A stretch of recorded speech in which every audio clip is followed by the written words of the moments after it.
오늘은 검은 수염에 대해 TMI 편으로 과도하게 알아보겠습니다. 검은 수염은 가장 해적다운 해적이라는 컨셉으로 첫 등장한 캐릭터입니다. 당시에는 해적 두건을 두른 일반적으로 널리 알려진 해적 선원 외모였고, 현재는 해적 모자를 쓴 널리 알려진 해적 선장의 외모를 보여주고 있는데요. 3m가 넘는 거안이며 이빨이 듬성듬성 빠져있고 온몸에 털이 많이 나있는 전형적인 비만형 돼지악당의 모습입니다. 첫 등장 당시에는 검은 수염이라는 이명에 맞지 않게 수염이 짧았지만, 현재는 티치의 모티브가 된 실존인물 에드워드 티치처럼 묶여진 긴 턱수염을 지니고 있습니다. 에드워드 티치처럼 바지춤에 총을 여러 개 차고 있으며 술을 차고 있는 모습도 보여주는데요. 티치는 또한 엄청난 노안인 걸 알 수 있습니다. 골드 로저가 살아있던 시절에도 흰 수염 밑에 있었는데 이 당시 나이가 18세였습니다. 하지만 얼굴은 지금과 전혀 다를 게 없어 보입니다. 현재 티치의 모습은 원피스 캐릭터들 중 가장 많이 변했다고 볼 수 있는데요. 우선 길어진 머리카락과 풍성한 수염, 그리고 금귀걸이와 허리띠, 보석 반지와 선글라스, 그리고 해적단 마크가 그려진 모자,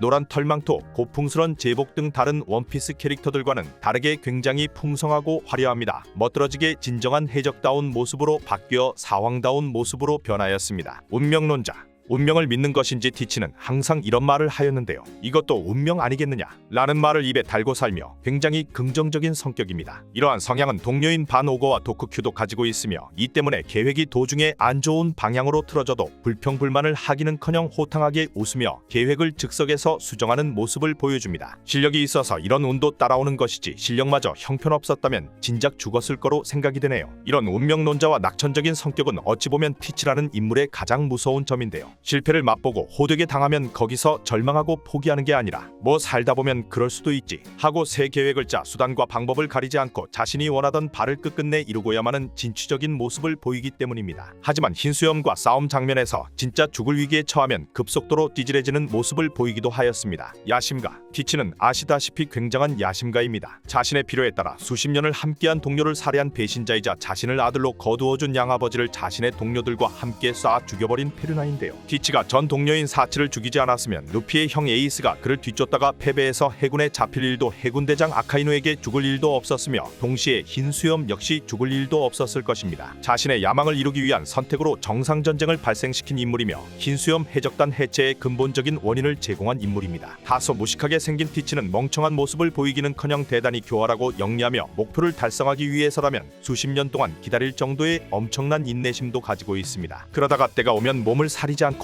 저돌적으로 움직이는데요. 자신의 목표를 위해 수단과 방법을 가리지 않기도 하고, 여자를 끼고 노는 것을 좋아하는 호색한 인물이면서도 사람의 꿈은 결코 끝나지 않는다고 외치는 낭만가적인 기질까지 보여주기도 하는데요. 첫 등장부터 이런 모습을 보여주기 시작하였으며 꽤나 자주 철학적인 이야기를 꺼내는 편입니다. 상대가 선인이든 악인이든 남의 꿈을 함부로 비웃지 않고 희망을 주는 대인배적인 모습은 티치를 한층 더 복합적인 캐릭터로 생각하게 하는데요. 어떤 이들은 티치의 이빨 모양에 따라 티치의 성격이 변한다고도 추측하고 있습니다. 이런 야심을 가지고 있는 티치의 목표는 당연히 해적왕이며 대단히 입체적인 성격을 가진 터라 항상 기대를 뛰어넘는 행보를 보여왔습니다. 그래서인지 안티도 많지만 의외로 팬들도 많이 소유한 티치인데요. 주인공인 루피와 대립하지만 가장 원피스 만화에서 해적다운 해적이라고 생각해서일 거라고 보입니다. 방심, 흰수염은 티치에게 이런 말을 하였었는데요. 오만함과 경솔함, 그것이 내 놈의 약점이다 라고 말입니다. 티치는 실력에 걸맞지 않게 방심을 자주 하는 모습을 보여주었는데요. 이 때문에 무턱대고 루피를 쫓다가 녹업스트림에 휘말렸으며,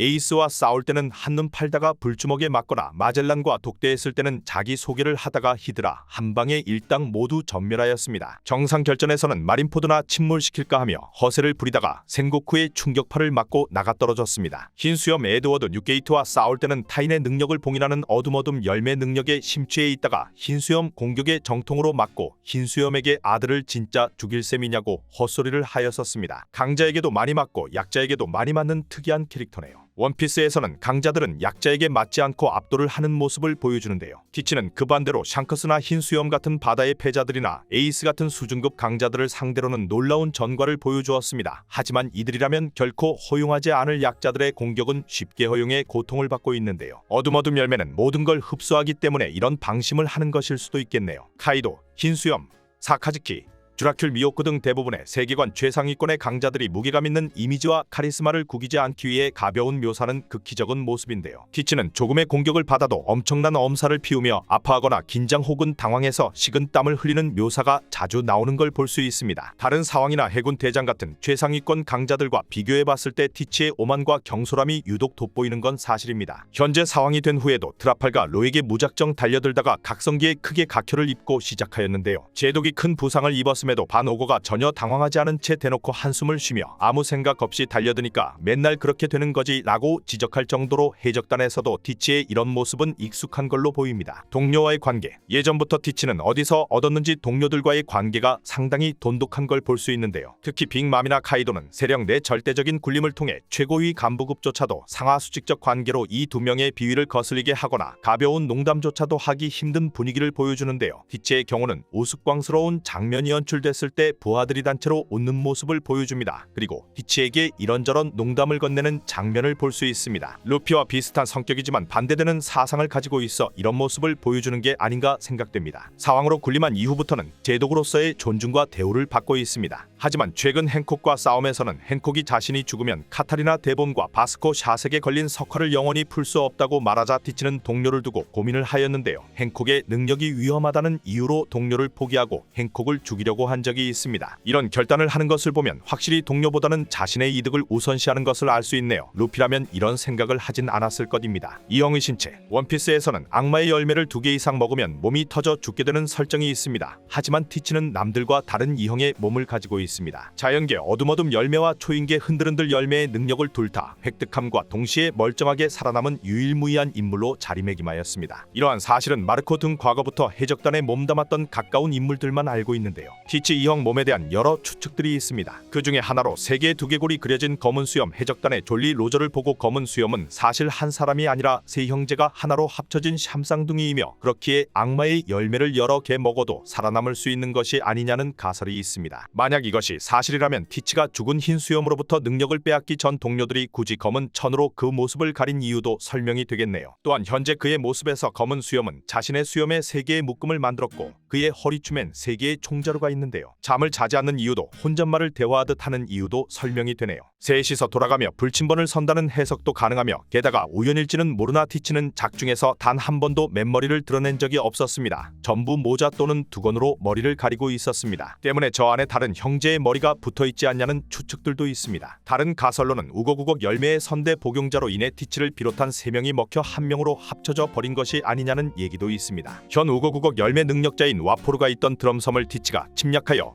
멸망시켰다는 점에서 티치와 우거우걱 열매 사이에 어떠한 연관성이 있지 않냐 생각됩니다. 마지막으로 티치가 선천적으로 뇌가 3개인 채로 태어나 악마의 열매를 3개까지 먹을 수 있었다는 가설도 있습니다. 3개의 뇌가 돌아가면서 불침번을 서기 때문에 잠을 잘 필요가 없었고 검은 수염의 졸리로저의 해골 3개도 이를 반영한 것이 아니냐는 건데요. 다만 티치 본인은 이런 자신의 몸 상태를 좋게 생각하지 않아 치료를 받기 위해 의료대국으로 유명한 드럼섬을 방문했을 것이고 거의 모든 의사들이 와포르로 인해 추방당한 사실을 알게 되자 분노하여 드럼섬을 멸망시켰다는 추측도 제기가 되고 있습니다. 사실 작중 이미 자야에서 티치와 처음 만났을 당시 루피와 조로는 저 자식이 아냐 아마도 저 자식들이다 라고 말했던 적이 있습니다. 만약 위의 가설이 사실이라면 이 둘의 뛰어난 육감으로 뭔가를 느꼈을 가능성이 높다고 보이네요. 티치가 잠을 자지 않는 존재임이 밝혀짐에 따라 과거 루피가 말했던 내용이 다시 주목을 받았는데요. 눈나라 사람들은 잠을 자지 않는데 옛날에 어디서 들었어? 라는 대사가 다시 주목을 받았습니다. 이 대사와 티치에게 연관성이 있다면 티치는 겨울섬 태생일 가능성이 매우 커지게 됩니다. 이처럼 악마의 능력과 관련된 떡밥 외에도 D의 일족이지만 SBS에서 공개된 어린 시절의 불우한 모습 등을 볼 때 작가가 꽁꽁 숨긴 무언가가 있는 것이 확실한데요. 티치는 앞으로도 비중이 굉장히 높은 캐릭터인 게 확실시 되었습니다. 거기에 과거 대해적이었던 록스 D 지백이라는 인물의 행적이 부분적으로 드러나면서 검은 수염 해적단의 함선 이름이 지백이라는 점 그리고 록스와 티치의 본 기지가 벌집이라는 같은 섬이라는 연관성이 있음이 밝혀졌는데요. 이 때문인지 같은 D의 일족인 티치가 해당 인물 및 록스 해적단과 어떤 관계인지 주목받고 있는 상황입니다. 이 벌집섬은 과거 왕직이 지키고 있었으나 티치가 코비의 도움으로 왕직을 격파하고 섬을 강탈했음이 드러났습니다. 왕직을 격파함으로써 티치는 사왕 자리에 오를 수 있었습니다. 또한 설정집에서 티치에게 2명의 여동생이 있다는 사실이 나왔고 동시에 어머니의 스케치화까지 공개가 되었는데요. 여기에 에이스가 검은 수염을 추적하던 도중 이들을 만난 적 있다라고 언급하면서 현재 생존까지 확실시되고 있는 상황이며 때문에 흰 수염 해적단에 들어올 때 자신이 고아라고 했던 건 거짓말이었거나 모종의 이유로 가족과 갈라졌던 것으로 추정되고 있습니다. 그리고 단서를 하나씩 숨겨놓는 오다 작가는 원작 1059화에서 티치의 현상금이 39억 9,600만 베리로 갱신시켰는데요. 현상금의 숫자 396은 모두 3으로 나누어 떨어지는 수인데요. 그리고 티치의 현상금을 3으로 나누면 13억 3,200만 베리이고 앞에 숫자만 따오면 133이 됩니다. 원작 133화는 티치가 작중에서 처음으로 언급된 회차로 이는 검은 수염이 새 쌍둥이일 수도 있다는 설을 뒷받침해주는 유력한 증거로 생각이 되네요. 현 사왕이 된 티치는 과거부터 샹크스 얼굴에 상처를 낼 정도의 강자입니다. 신사왕 그룹의 키드는 샹크스를 만나지도 못하고 간부선에서 팔이 잘리며 아웃이 되었는데요. 이런 상황을 볼 때 티치가 얼마나 강한지 알 수 있습니다. 앞으로 풀어야 할 단서가 많은 티치는 이무와 같이 최종 보스급 인물로 등장을 할 확률이 높으며 곧 코비를 구하러 간 해군 영웅 거프와 싸움에서 어떠한 결과가 나오게 될지 기대가 되네요. 감사합니다.